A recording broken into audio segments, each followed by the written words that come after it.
Засгийн газраас 2018 оноос эхлэн агаарын бохирдлыг бууруулах төсөл хөтөлбөрүүдтэй хамтран ажиллаж техник технологийн дэвшлиг ашиглан төвлөрсөн дулаан хангамжинд холбогдох боломжгүй төрийн өмчит болон хувийн хвшлийн бүх төрлийн амны орон сууц, сургууль цэцэрлэг, жуулчны бааз, үйлчлэгээний газруудыг хэн халаалтын экосистемээр ханган ажиллаж байна.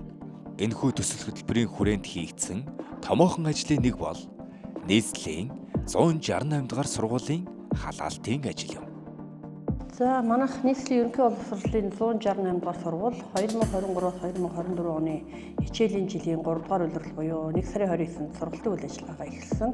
640 хүүхдийн хүчинжилттэй сургууль маань энэ хичээлийн жилд 960 гаруй сурагчдаа сургалтын үйл ажиллагаа явагдаж байна. За манай сургууль маань бол Азийн хөгжлийн банкны хөрөнгө оруулалтаар баригдсан.